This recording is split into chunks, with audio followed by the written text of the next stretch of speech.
Hello everyone, welcome to our channel. நான் உங்கள் நாஞ்சில் ஸ்நேகிதி பூமா. இன்றைக்கி நம்ம சேனலில் ரொம்ப கலர்ஃபுல்லாக ஹெல்த்தியாக ஸ்வீட்டாக ஒரு ரெசிபி பார்க்க போகிறோம். அந்த ரெசிபி ஃப்ரூட் பாயாசம். செட்டிநாடில் அந்த ஃப்ரூட் பாயாசம் ரொம்பவே ஃபேமஸான ஒரு ரெசிபிங்க. குழந்தைகளுக்கு இதை கொடுக்கும்போது அவங்களுக்கு நிறைய சத்துக்கள் இதுலேருந்து கிடைக்கிது. ஃப்ரூட்ஸ் சாப்பிடாத குழந்தைங்களும் இதை கொடுத்தாங்கன்னா ஃப்ரூட்ஸ் நல்லாவே சாப்பிடுவாங்க. இந்த ரெசிபி பார்க்கறதுக்கு முன்னாடி நம்ம சேனலை நீங்கள் சப்ஸ்கிரைப் பண்ணலைன்னா மறக்காமல் சப்ஸ்கிரைப் பண்ணுங்கள். பக்கத்தில் உள்ள பெல் பட்டன் ப்ரெஸ் பண்ணுங்கள். இப்போ நம்ம ரெசிபி எப்படி செய்யலான்னு பார்க்கலாம் வாங்க. நான் ஃப்ரூட் பாயாசம் செய்கிறதுக்கு கொஞ்சம் ஃப்ரூட்ஸ் எடுத்துக்கிறேன்.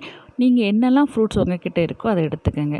நான் பனானா சின்ன சின்னதாக கட் பண்ணி எடுத்துக்கிறேன். தென் கொஞ்சமாக மாதுளை வித்துக்கள் எடுத்துக்கிறேன். தென் கிரேப்ஸ் கொஞ்சமாக நான் கட் பண்ணி எடுத்துக்கிறேன். அத்திப்பழம் ட்ரை ஃப்ரூட்டாக இருந்தனால 5 மினிட்ஸ் அதை ஊற வச்சு அதையும் கட் பண்ணி எடுத்துக்கிறேன். தென் டேட்ஸ் ஒரு 3 or 4 டேட்ஸ் சின்ன சின்னதாக கட் பண்ணி எடுத்துக்கிறேன். தென் கொஞ்சமாக மேங்கோ அதையும் கட் பண்ணி எடுத்துக்கிறேன். ஆப்பிள் கட் பண்ணால் கலர் சேஞ்ச் ஆயிருங்கிறதுக்காக அதை கட் பண்ணாமல் வச்சுருக்கேன். நம்ம ஃப்ரூட்ஸ் மிக்ஸ் பண்ணும்போது நம்ம ஆப்பிள் கட் பண்ணி போட்டுக்கலாம். அடுத்து தேவையான அளவுக்கு நட்ஸு ட்ரை ஃப்ரூட்ஸ் எடுத்துக்கலாம். நான் முந்திரி பருப்பு பாதாம் எடுத்துக்கிறேன். தென் உலர் திராட்சை கொஞ்சமாக எடுத்துக்கிறேன். 2 டேபிள் ஸ்பூன் அளவுக்கு கஸ்டர்ட் பவுடர் எடுத்துக்கோங்க. நான் வெண்ணிலா ஃப்ளேவர் எடுத்துக்கிறேன். நீங்கள் உங்களுக்கு என்ன ஃப்ளேவர் வேணுமோ நீங்கள் அந்த ஃப்ளேவர் எடுத்துக்கலாம். அடுத்து ஒரு 1/2 லிட்டர் மில்க் எடுத்துக்கலாம். தென் இது கூடவே நம்ம ஒரு 200 கிராம் அளவுக்கு சுகர் எடுத்துக்கலாம், ஒயிட் சுகர். இது கூட 5 ஏலக்காவை தட்டி அதையும் நம்ம எடுத்துக்கலாம்.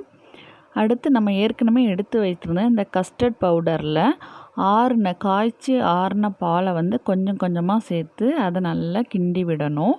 நம்ம இதை கிண்டி விட்டுட்டே இருக்கணும். ஏன்னா இது கட்டி ஆகக்கூடாது. கட்டி ஆகாத அளவுக்கு இதை நல்லா இந்த கஸ்டர்ட் பவுடரை கரைத்து எடுத்துக்கோங்க.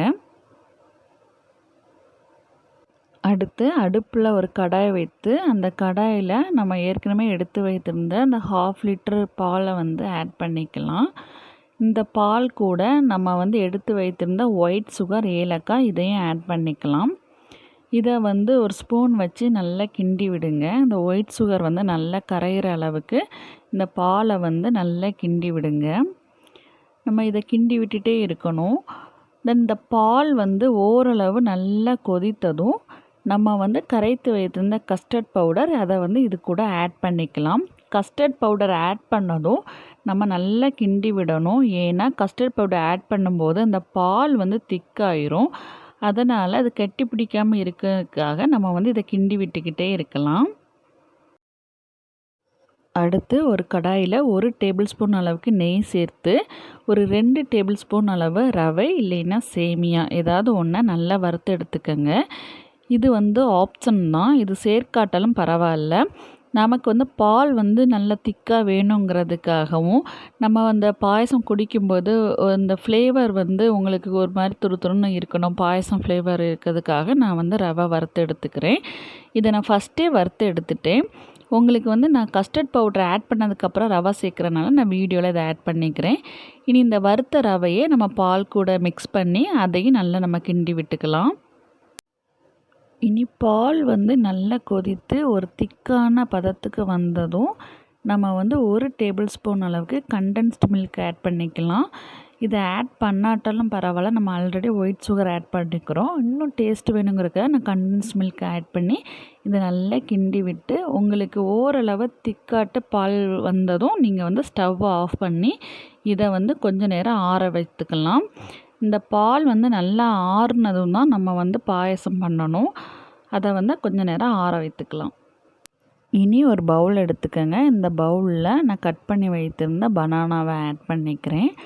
அடுத்து அந்த மாதுளை வித்துக்கள் அதையும் நம்ம ஆட் பண்ணிக்கலாம். தென் கட் பண்ணி வைத்திருந்த மாம்பழம் அதையும் நான் ஆட் பண்ணிக்கிறேன். அடுத்து நம்ம கட் பண்ணி வைத்திருந்த அந்த கிரேப்ஸ், நான் ஒரு 3 கலரில் கிரேப்ஸ் கட் பண்ணியிருந்தேன். அந்த 3ஐயும் நம்ம இது கூட ஆட் பண்ணிக்கலாம். சீடுள்ள கிரேப்ஸாக இருந்ததுன்னா நீங்கள் அந்த சீடை ரிமூவ் பண்ணி ஆட் பண்ணிக்கோங்க. கட் பண்ணி வைத்திருந்த டேட்ஸ் ஆட் பண்ணிக்கலாம். அது கூடவே நம்ம கட் பண்ணி வைத்திருந்த இந்த ட்ரை ஃப்ரூட் அத்திப்பழம் அதையும் ஆட் பண்ணிக்கலாம்.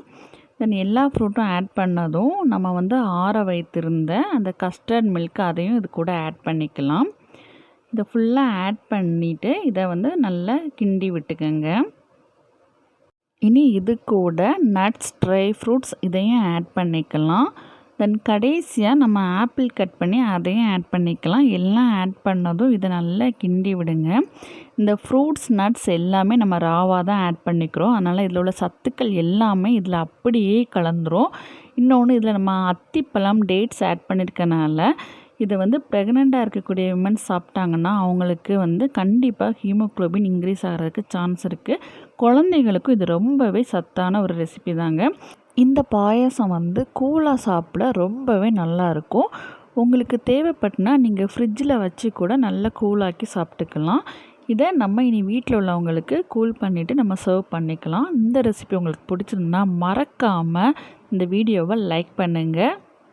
நீங்களும் வீட்டில் இதே மாதிரி பல பாயாசம் செய்து உங்கள் குழந்தைகளுக்கு கொடுத்துட்டு உங்களோட ஃபீட்பேக்கை கமெண்ட் பாக்ஸில் மறக்காமல் சொல்லுங்கள். உங்கள் ஃப்ரெண்ட்ஸுக்கு நம்ம சேனலை ஷேர் பண்ணிக்கோங்க. மறக்காமல் நம்ம சேனலை சப்ஸ்கிரைப் பண்ணுங்கள். இதுவரை நம்ம சேனலுக்கு வியூவர்ஸ் நீங்கள் சப்போர்ட் பண்ணதுக்கு ரொம்ப ரொம்ப தேங்க்ஸ். இன்னும் நீங்கள் நிறைய சப்போர்ட் கொடுப்பீங்கன்னு நம்புகிறேன். தேங்க்ஸ் ஃபார் வாட்சிங். Bye bye.